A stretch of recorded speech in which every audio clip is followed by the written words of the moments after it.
सेना जो सैनिक इस झंडे के लिए, इस तिरंगे के लिए अपने प्राण न्यौछावर करते हैं, उनको आप अपमानित करते हैं और झंडा यात्रा निकाल के आप, तिरंगा यात्रा निकाल के आप एक जो अपनी राजनीतिक असफलताएं हैं उनको कवर करने के लिए आप राष्ट्रीय जो ध्वज है उसका इस्तेमाल करके जो है वो राजनीति करने की कोशिश कर रहे हैं।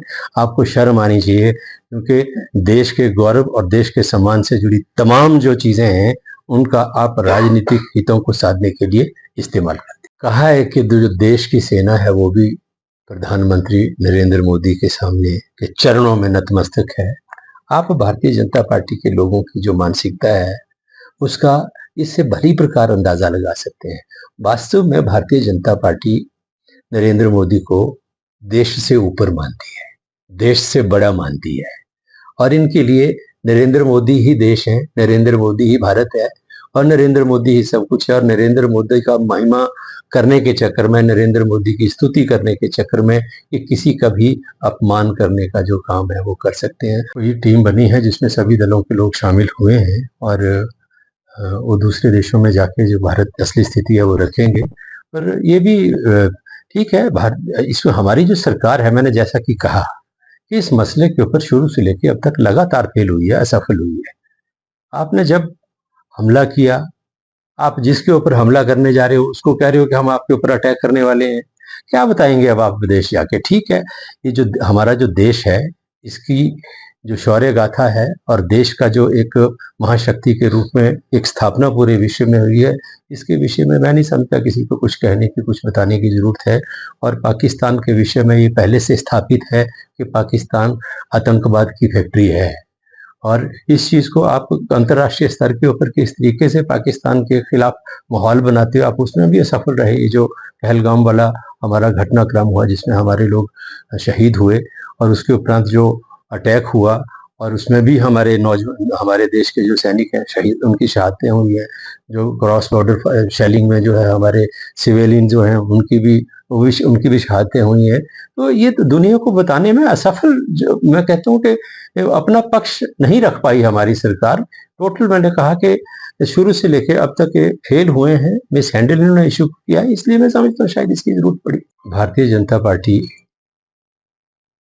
जश्न मना रही है और उस जश्न में तिरंगा यात्रा पे निकली है।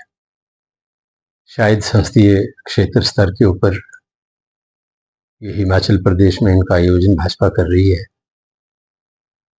एक चीज समझ नहीं आ रही कि जिस पार्टी का जो मूल संगठन है आरएसएस, उसने कभी अपने कार्यालय में या अपने किसी कार्यक्रम में तिरंगा नहीं फहराया। जिस पार्टी की सरकार ने तिरंगे झंडे को 20-20 रुपए में देशवासियों को बेचा और जिस पार्टी के नेता मध्य प्रदेश के उप मुख्यमंत्री, मध्य प्रदेश के मंत्री भारतीय सेना का अपमान कर रहे हों, उस सेना का जो इस तिरंगे की सीमाओं के ऊपर रक्षा करती है, इस झंडे के सम्मान के लिए प्राणों की आहुति देती है, इस झंडे की रक्षा के लिए सीमाओं के ऊपर और यहां तक कि देश के अंदर भी जो मिलिटेंट्स हैं उनके साथ संघर्ष करते हुए बलिदान देती है, उनका अपमान करने वाले जो लोग हैं, उनका अपमान करने वाली जो पार्टी है, वो तिरंगा यात्रा पे अगर निकले और तिरंगा झंडा लेकर जो है वो जश्न मनाए तो वो समझ से परे। और जश्न किस चीज का? कारगिल में युद्ध हुआ, कारगिल जीता, सारी दुनिया ने देखा कि भारत पाक का युद्ध हुआ, उसकी मेरिट डिमेरिट में नहीं जाऊंगा, लेकिन दुनिया ने देखा कि भारत और पाकिस्तान के बीच में युद्ध हुआ और भारत ने उस युद्ध को जीता, उसका जश्न माना, पूरे देश में मना। लेकिन आज किस चीज का जश्न भारतीय जनता पार्टी मना रही है? अपनी असफलताओं का, अपनी विफलता का। आज देश ठगा हुआ महसूस कर रहा है। देश को समझ नहीं आ रहा कि भारत सरकार ने, प्रधानमंत्री ने किया क्या, हुआ क्या, और ये जो 3-4 दिन का कन्फ्लिक्ट पाकिस्तान और हिंदुस्तान का चला, इसका नतीजा क्या निकला? देश ने हासिल क्या किया? भारत को मिला क्या?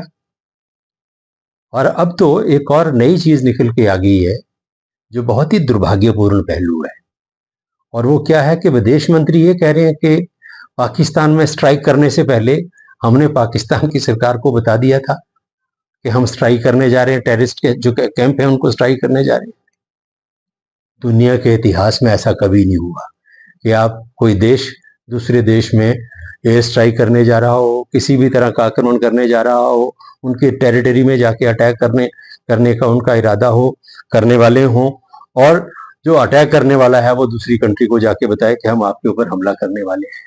तो ये तो अपने आप में मैं समझता हूँ कि अब तक का पूरी दुनिया में जो एक इतिहास रहा है युद्धों का, उसमें सबसे ज्यादा अगर कोई इस मसले के ऊपर अगर हम पहलगाम से इसको शुरू करें और यहाँ तक अगर हम इसको लेके आए, तो लगातार इस मसले को भारत सरकार ने मिसहैंडल किया है। पहलगाम हमले से लेकर हमारी जो स्ट्राइक पाकिस्तान में हुई और उसके बाद जो जिस तरीके से सीज फायर हुआ, और उस सीज फायर में अमेरिका के राष्ट्रपति ने जिस तरीके से कहा कि हमने मध्यस्थता करके सीज फायर दोनों देशों में, उसमें जो फजीहत हुई है, भारत की देश की फजीहत इन्होंने कराई है, उसको वो टोटल मसला जो है, टोटल जो इशू है, ये मिसहैंडल हुआ है। और ये जो तिरंगा यात्रा लेके निकलने वाले लोग हैं, इनसे मैं कहना चाहता हूँ कि सबसे बड़ा सम्मान अगर देश में किसी चीज़ का होना चाहिए तो होना चाहिए देश की सेना का। और भारत की जो सेना है वो दुनिया की जो श्रेष्ठ सेनाएं हैं उनमें से एक है। आप ये कह रहे हैं कि, और वो एक उप मुख्यमंत्री कि जो देश की सेना है वो नरेंद्र मोदी के चरणों में नतमस्तक है। एक व्यक्ति जो सोफिया कुरैशी है, हमारे कर्नल हैं, और देश के लिए गौरव है उनका सेना में होना और उनकी भूमिका रही है, आप उसको लेके एक धार्मिक टिप्पणी करके उनको नीचा दिखाने की कोशिश कर रहे हैं।